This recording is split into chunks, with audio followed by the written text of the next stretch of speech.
네, 부동산 시그널 오늘 JYP홀딩스의 김광섭 이사님과 함께하고 있습니다. 먼저 오늘의 첫 순서 출발하겠습니다. 부동산 시장의 흐름을 읽을 수 있도록 다양한 이슈 전해드리는 시간입니다.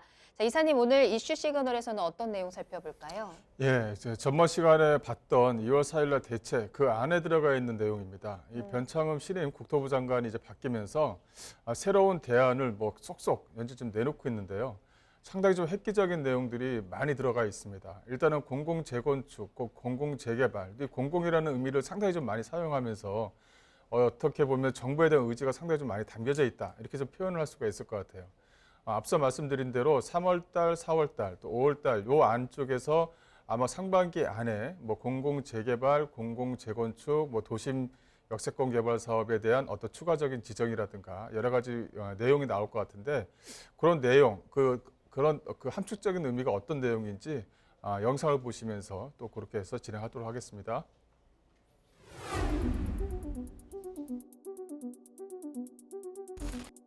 정부가 지난 4일 설 명절 전 발표를 예고했던 25번째 부동산 대책을 발표했습니다. 이번 대책의 핵심은 오는 2025년까지 서울, 경기 등 전국에 총 83만 6천 호의 신규 주택을 공급하겠다는 건데요. 이 수치는 지난해 정부가 밝힌 수도권 127만 가구 공급 계획과 합치면 210만 가구에 달하는 역대 최대 공급 물량입니다. 전체 공급 물량 가운데 약 57만 가구는 도심 내 신규 사업을 통해, 26만 가구는 신규 공공택지 지정 등을 통해 확보하겠다는 건데요. 구체적으로 살펴보면 도심 공공주택 복합사업 및 소규모 재개발을 통해 30만 6천 가구를, 공공정비사업으로 13만 6천 가구와 도시재생 사업방식 개선으로 3만 가구, 공공택지 신규 지정 26만 3천 가구, 단기주택 확충으로 10만 1천 가구를 확보할 계획입니다.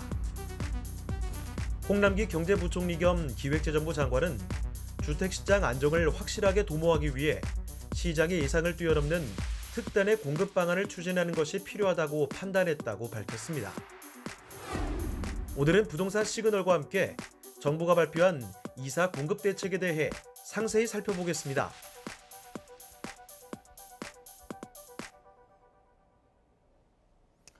네, 올해 같은 경우도 일단은 사전청약이라든가 3기 신도시의 사전청약이라든가 어떤 그 분양에 대한 대책 이런 부분들이 상당히 좀 많이 나오고 있습니다. 어떻게 보면은 조금 약간 먼 얘기지만 일단은 아파트를 실수요로 좀 접근하시는 분들에게는 상당히 좀 희망적이다 이렇게 좀 볼 수가 있고요. 두 번째는 뭐냐면 여기 안에서 만들어지는 공공임대입니다.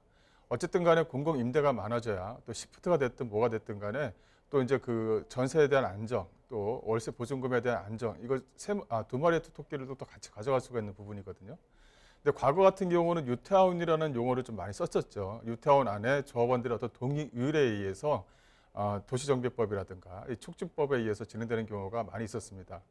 물론 여기 2월 4일날 대책에서도 법이 개정되거나 법 안에 들어가는 어떤 신설 내용들이 있지만 현재 정부 여당 입장에서는 여당에 대한 다수의 어떤 당을 좀 포함하기 때문에 정부가 나가고자 하는 어떤 추진 방향이 상당히 좀 개혁적으로 나갈 수 있는 여지가 충분히 있다 이렇게 좀 볼 수가 있는 거고요.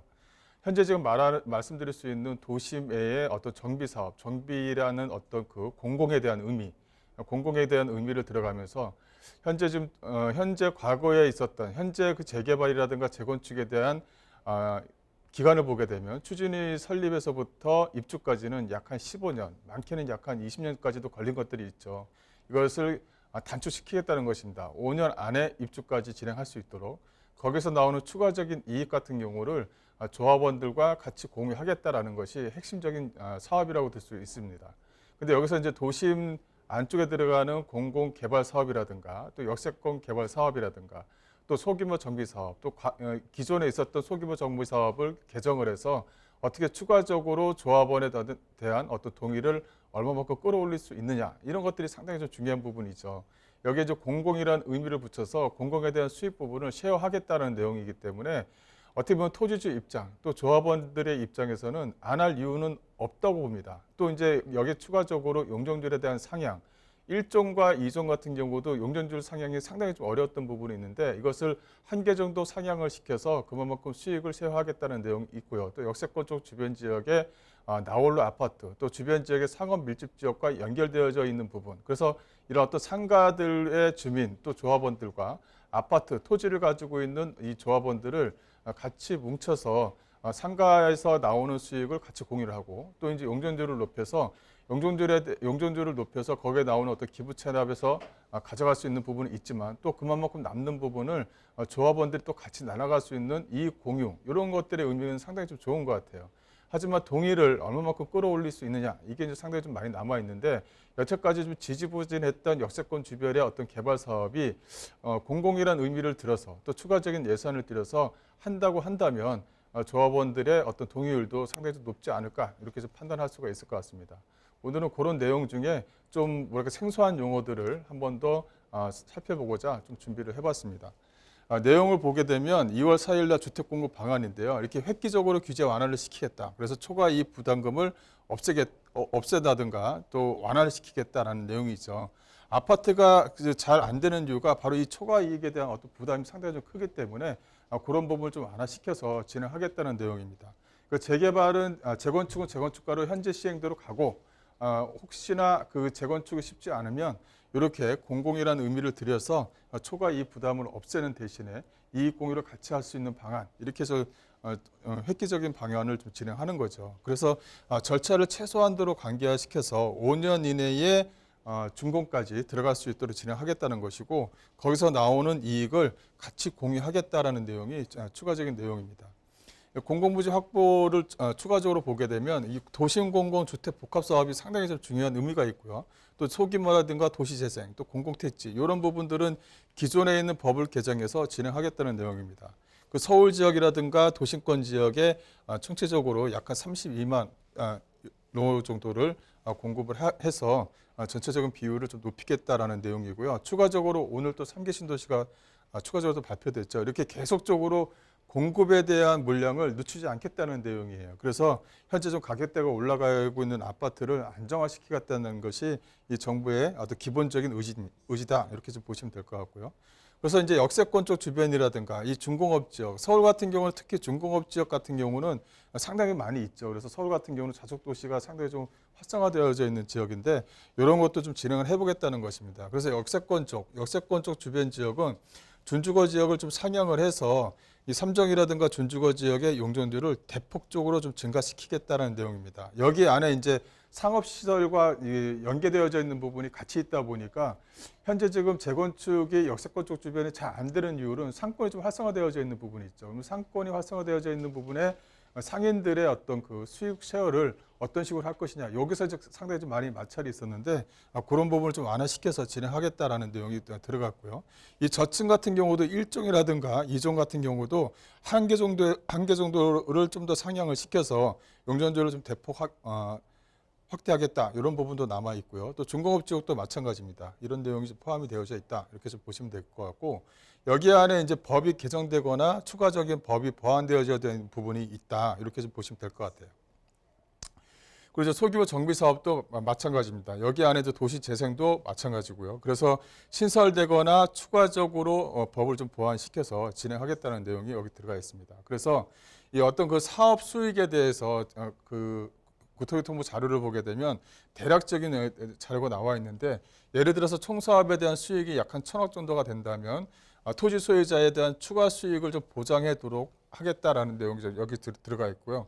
추가적인 수익을 그러니까 원 플러스 하고 추가적인 수익을 좀 보장을 한다 그러면 토지주 입장에서는 안 할 이유가 없는 거죠. 그리고 또 사업 진행 속도도 상당히 좀 빠르기 때문에 지적 상황을 좀 보게 되면 한 번은 해볼 만하다라고 이제 조합원들이 의기투합을 해서 진행을 한다 그러면 상당히 좀 좋은 그 예상을 좀 할 수가 있는 부분이 있습니다. 여기에 뭐 생활 SOC를 확충시킨다든가 세입자 또 영세 상인을 또 지원하겠다는 내용이죠.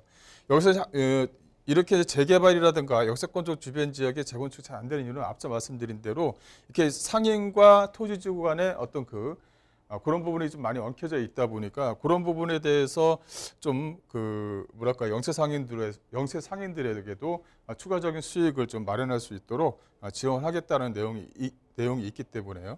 그런 부분이 있다 이렇게 좀 보시면 될 것 같고요. 그 사업 검토를 상당히 좀 간단하게 좀 진행을 합니다. 어떤 내용이냐면 토지증 소유자의 10%만 동의를 얻게 되면 애정지구를 만들어줘요. 그 지역에 애정지구를 만들어주고 그다음 1년 내에 그 조합원들이 토지 소유자의 3분의 2 이상의 동의를 얻어서 제출을 하게 되면 지구적 이정을 확정 고시를 해준다라는 내용이에요. 요것만 하더라도 한 2년 안에 1년 또 2년 안에 진행할 수 있는 그런 부분이 나오는 거고요. 여기서 이제 바로 이제 민공시공사가 선정이 되기 때문에 바로 이주라든가 이주 또 이제 철거에 대한 어떤 지원이 확대해서 적용이 된다 그러면 민간 시공사가 선정이 되면 바로 사업이 진행될 수 있도록 그래서 완공까지는 약 한 5년 정도의 기간이면 충분하다라는 내용이 여기 안에 좀 포함이 되어져 있습니다. 그래서 공공 직접 시행에 대한 정비 사업을 도입을 하는데 앞서 말씀드린 대로 사업 제안을 하게 되면 정비계획 변경 신청을 하고요. 또 동의를 확보해서 정비계획 변경을 신청을 합니다. 그래서 부지를 확보하고 변경 신청을 하게 되고요. 그래서 현행과 현재 지금 요것까지 비교를 한다 그러면 정비계획을 지정하게 되면 조합총회를 거칠 필요가 없어요. 또 사업시에 인가를 받게 되면 조합총회 없이 또 관리처분 인가 없이 바로 착공에 들어가기 때문에 시간 단축이 거의 뭐 5년 정도는 단축된다. 이렇게 좀 보시면 될 것 같아요. 그래서 간단하게 정비계획, 사업시행인가, 착공 이런 식으로 진행을 한다. 이렇게 좀 보시면 될 것 같고요. 현행 이제 정비사업 도입은 현행대로 해서 조합원들이 직접 부담을 하게 되지만 이제 그 신설을 합니다. 그래서 우선 공급권을 조합원에게 부여하고 이걸 현물 선납으로 진행을 합니다. 그래서 리스크 자체를 공기업, 즉 LH나 SH에서 부담하는 것으로. 그러니까 LH하고 SH가 사업을 빨리 안 할 이유가 없는 겁니다. 사업을 빨리 진행해서 리스크를 최소화해야 되기 때문에요. 그래서 이제 이런 부분이 있다. 이렇게 좀 보시면 될 것 같고요. 그래서 현재 이 조합원, 즉 희망하지 않는 조합원에게는 현금 보상을 지금 실시하겠다는 내용도 들어가 있습니다. 그래서 사업적인 절차를 보게 되면 평균 약 한 13년 정도 소요되던 것이 약 한 5년 이내에 가능하도록 그렇게 좀 만들어내고요. 조합원들에게 이제 기본적인 수익을 10에서 약 한 30% 정도의 기본 수익을 제공하겠다라는 내용도 포함이 되어져 있습니다. 현재 여기서 이제 나오는 것이 그 제초안이라든가 2년 거주 의무 같은 경우를 적용을 안 시키겠다고 하는 것이니까 이 공공에 대한 의미가 들어가면 상당히 좀 뭐랄까 자산 가치가 크게 증대될 수 있다. 이렇게 좀 보시면 될 것 같아요. 요것만 보더라도 환수 의무라든가 2년 거주 의무가 없기 때문에 이런 부분에 대해서는 사업 진행 속도도 빨리 좀 진행될 수 있는 부분이 있다. 이렇게 좀 보시면 될 것 같습니다. 도심 재생을 통한 특별 공급을 주택을 하는데 이렇게 혁신지구로 만들어지는 것을 주거 재생 혁신지구를 새롭게 신설해서 진행하겠다라는 내용이 여기 들어가 있고요. 여기 안에 이제 주거, 복지, 생활에 대한 SOC 사업을 같이 집어넣겠다라는 내용이 좀 포함이 되어져 있는 부분입니다. 그래서 입주규제 최소에 대한 의제, 기반시설, 또 생활의 SOC에 대한 설치를 국비라든가 기금 지원을 통해서 조사를 하겠다라는 내용이 좀 들어가 있는 거고요. 또 역세권이라든가 소규모 정비 사업의 활성화를 보게 되면 역세권이라든가 중공업 지역 중 5,000평방미터 미만의 소규모 입지에 대해서는 지자체가 구역을 지정하면 토지주가 이 정비 사업을 진행하도록 그렇게 좀 진행하고요. 또 해당 건물에 대한 노후 건축물이 이렇게 대부분인 중공업 지역 같은 경우에는 소규모 정비 사업이 크게 활성화될 것으로 예상할 수가 있겠습니다. 그래서 이제 이런 내용을 보게 되면 사전 컨설팅을 진행을 하고요. 여기는 토지주의 4분의 1만 동의를 받게 되면 예정지구로 지정을 해줍니다. 이렇게 좀 되어져 있고요. 그래서 1년 내에 주비 확보를 약 한 5분의 4 이상 정도의 동의를 얻게 되면 입지구역의 어떤 입지구역을 좀 지정을 해준다라는 것이 들어가 있는 부분이고요. 그래서 부지 확보되면 바로 착공할 수 있도록 그렇게 좀 진행하겠다라는 내용입니다. 그래서 용적률을 700%까지 상향시켜서 용적률 상승의 50%에 해당하는 주택 상업시설을 지자체에게 기부 체납을 하게 되면 그 나머지 것들은 이제 어떤 조합원들에게 어떤 수익으로 좀 돌아가는 그런 부분으로 되었다 이렇게 좀 보시면 될 것 같아요. 그래서 이런 부분이 있다 이렇게 좀 보시면 됐고요. 그다음에 대출 보증이라든가 이렇게 상품을 좀 신설을 해서 이런 또 소규모 정비 사업을 크게 활성화시키겠다라는 내용이 여기 안에 좀 포함이 되어져 있습니다. 네, 이렇게 좀 간단하게 좀 살펴봤는데요. 어쨌든 간에 올해 이제 신임 장관이 이제 바뀌고 나서 이 공공의 의무를 크게 지금 내놓고 좀 하고 있는 것 같습니다. 또 하나는 뭐냐면 예전 같은 경우는 뉴타운에 대한 어떤 큼지막한 뉴타운을 만들어서 어떤 그 구역을 지정해서 나누고 거기서 이제 주민 동의를 얻은 지역들은 진행을 하고 동의를 못한 지역들은 계속 쇠퇴하고 지금 이제 쭉 가는 그런 모습을 좀 보이고 있는데 여기 안에 이제 그 공공이라는 의미를 같이 좀 집어넣게 되면 현재 그 뉴타운 안에 재개발이 지지부진했던 지역들 같은 경우는 어떻게 보면 크게 활성화될 수 있는 여지는 충분히 좀 남아 있는 것 같아요. 또 하나는 이 3기 신도시가 추가적으로 발표가 되어져 있는 부분이 있고 혹시 그 추가적인 발표가 올해도 또 꾸준하게 좀 나올 것 같습니다. 몇 군데 좀 찍어낼 수 있는 부분은 있는데 그런 부분을 합치게 되면 이 안에 들어가는 3기 신도시 안쪽에 들어가는 어떤 그 지역이 중요한 것이 아니라 그 주변 지역에 반사적으로 이익을 누릴 수 있는 그런 또 지역들도 좀 더 유심히 좀 살펴봐야 될 것 같습니다. 네, 오늘은 여기까지 해드리겠습니다.